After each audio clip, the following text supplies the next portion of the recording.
Hello, friends. Bonjour, chers amis. Aujourd'hui, nous poursuivons notre voyage à travers la tragédie des siècles, alors que nous examinons plus en profondeur l'avertissement final de Dieu qui sera donné au monde entier juste avant le retour de Jésus. Dans notre vidéo précédente, nous avons vu que le quatrième ange d'Apocalypse 18 descend du ciel avec une grande autorité et délivre ce message très important.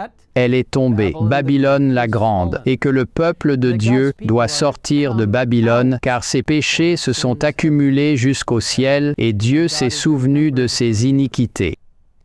Le livre de l'Apocalypse est riche en symboles, et comme nous l'avons vu plus tôt, Babylone représente un système d'adoration confus et déchu qui bafoue la loi de Dieu. L'avertissement donné par l'ange d'Apocalypse 18 met en lumière la décision de vie ou de mort à laquelle chacun sera confronté à la fin des temps. Le choix de suivre Dieu et d'être fidèle à sa parole, ou de suivre une législation conçue par l'homme qui va à l'encontre de la loi de Dieu. Nous lisons dans la tragédie des siècles que la question du jour de repos, le point de la vérité particulièrement contesté, sera la grande pierre de touche de la fidélité. Lorsque les hommes seront soumis à cette épreuve finale, une ligne de démarcation claire et précise sera établie entre ceux qui servent Dieu et ceux qui ne le servent pas. Voyez-vous, chers amis, bien que cela ne semble pas possible maintenant, viendra un temps où There will come a time, and I think it's very near in the future, when the les nations de la terre, coalisées pour faire la guerre au commandement de Dieu, décréteront que tous, petits et grands, riches et pauvres, libres et esclaves, sont tenus de se conformer aux usages de l'Église en observant un faux jour de repos. Quiconque s'y refusera sera passible de peine civile et finalement déclaré digne de mort. deserving of death.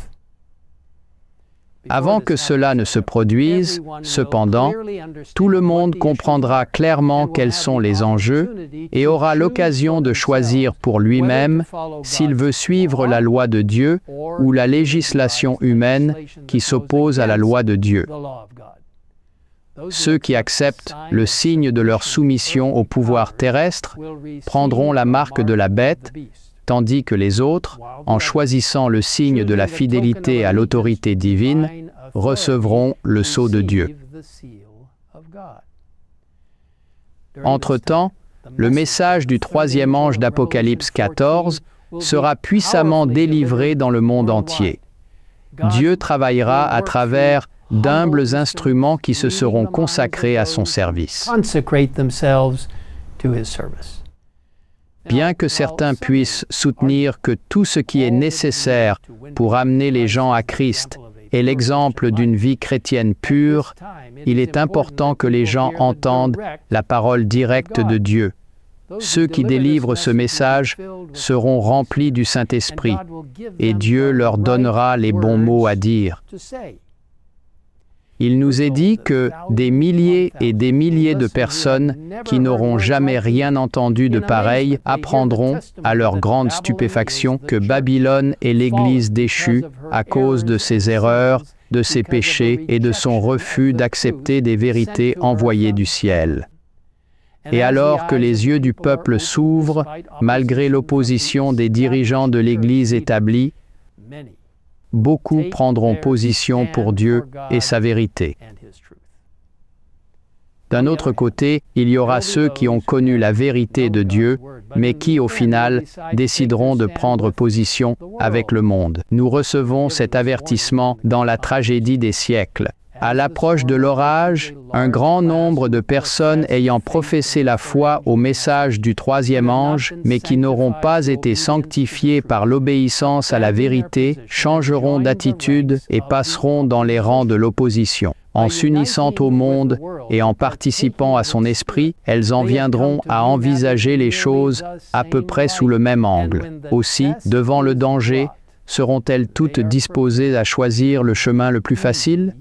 Des hommes capables et éloquents, qui s'étaient réjouis dans la vérité, se serviront de leur talent pour circonvenir et détourner les âmes.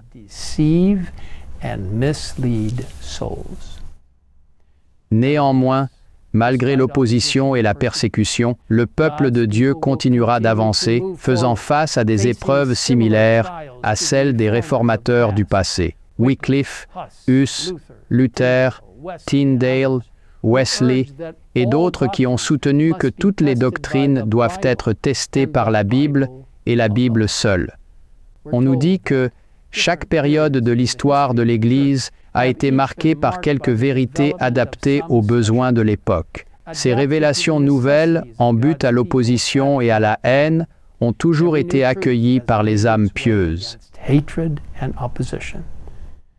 Et, à la fin des temps, Dieu ordonne maintenant à ses serviteurs de faire entendre au monde le dernier appel de miséricorde. Ce serait au péril de leur âme que les ambassadeurs du Christ garderaient le silence. Ce sera un moment incroyable alors que l'Esprit de Dieu sera répandu sur son peuple pour lui donner la force et le pouvoir de proclamer son message à travers le monde. Les serviteurs de Dieu, le visage illuminé d'une sainte consécration, iront de lieu en lieu proclamer le message céleste. Des milliers de voix le feront retentir dans toutes les parties du monde.